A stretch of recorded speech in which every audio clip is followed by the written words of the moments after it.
Hello, everyone. So for our debate assignment, me and my partner chose to argue again for and against the death penalty. And today I will be arguing against the death penalty or capital punishment.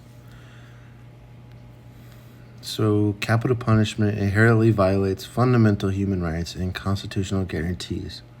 My position is that the death penalty is morally indefensible, irreparably flawed by human error and systematic bias, prohibitively expensive, and ineffective as a tool for public safety. I'll be covering 5 areas to help prove my argument: innocence, bias, ineffectiveness, costliness, and cruelty. So let's get started on the first one. So for innocence, since 1973, 200 people have been exonerated and released from death row in the United States. And even more disturbingly is that nationality. At least one person is exonerated for every 10 that are executed.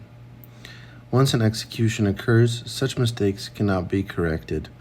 The death penalty legitimizes an irreversible act of violence by the state. And as long as human justice remains fallible, the risk of executing the innocent can never be eliminated. So what I'm trying to say here is that since we do not have a perfect justice system, there is a chance that the innocent could be executed. And that's just not a chance I think that we should take. So innocence continued. Mistakes are driven by factors like inadequate legal defense, false or coerced confession, false accusations, and official misconduct by police or prosecutors. So for example, official misconduct was involved in 79% of homicide exonerations in 2018. So this just proves that there's just way too much error in the legal system to be putting people to death if we do not have definitive or 100% evidence that the crime was committed by that person. So I just think it's not worth it. So for bias, whether a defendant receives the death penalty often depends more on the quality of their legal team than any other factor. Those allocated a legal aid lawyer are 3 times more likely to expect execution than those who can afford private counsel. Poverty and lack of firm social roots are common characteristics of death row defendants. I mean, we see this with cases that don't involve the death penalty. Those who are able to buy better legal defenses get less time than those who are not able to purchase the top lawyers and attorneys. And those kinds of people are often stuck with public defenders, and people of color are more likely to be prosecuted for capital murder, sentenced to death, and executed, especially if the victim is white. 75% of executions for murder since 1976 have been in cases involving white victims. In Georgia, people convicted of killing white victims are 17 times more likely to be executed than those convicted of killing black victims. So this leads back to the general idea of systemic racism in our country. And the death penalty is kind of used to perpetuate that systemic racism, and it still happens today.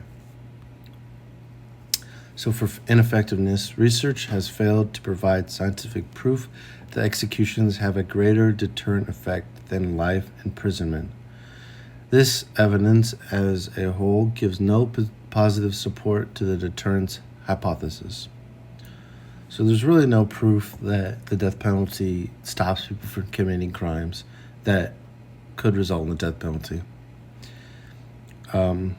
Murder rates are consistently higher in states where capital punishment is allowed. In 2010, the murder rate was 5 per 100,000 people in death penalty states, compared to the 4.1 per 1,000 in abolition states. Between 2000 and 2010, the murder rate in capital punishment states was 25 to 46% higher than states without it. Law enforcement professionals rank the death penalty lowest among priorities for reducing violent crime, preferring alternatives like increasing police officers, reducing drug abuse, and creating a better economy. Another big point is the cost. I think people are often surprised about how much it costs to carry out the death penalty. So, for limited funds are squandered on capital punishment that could be used for crime prevention, education, and jobs. The death penalty is far more expensive than a system using life imprisonment without parole as the maximum sentence. In Florida, the true cost for each execution is estimated at approximately $3.2 million, about 6 times the cost of a life's imprisonment sentence. New York spent about $170 million over 9 years with no executions before deciding to abandon the death penalty. With high costs being one factor, California spent $4 billion on capital punishment, resulting in only 13 executions. So another big point is the cruelty of the death penalty. Execution, especially when premeditated and ceremonial, is inconsistent with the fundamental values of a democratic system. Cruel methods. Researchers have shown that lethal injection, often assumed to be humane, has serious moral flaws. Post-mortem findings indicate that levels of anesthetic were consistent with wakefulness and the ability to experience pain. So what this is saying is that people often believe that lethal injection is painless and humane, but there have been multiple cases where the person might have been conscious, awake, and alert, and feeling all of the pain that is being induced upon them. The anticipation of the execution, especially the average 12-year wait on death row, results in a double punishment that may cause severe psychological illness. So cruelty continued. When the state deliberately kills a human being, it sets a destructive example to the citizenry, demonstrating the brutality of violence as a solution to social problems. As Archbishop Desmond Tutu is attributed as saying, "To take a life when a life has been lost in revenge is not justice." So in conclusion, life imprisonment without the possibility of parole is equally effective and far less inhumane. This alternative is also favored by many in the public when offered as an option to the death penalty.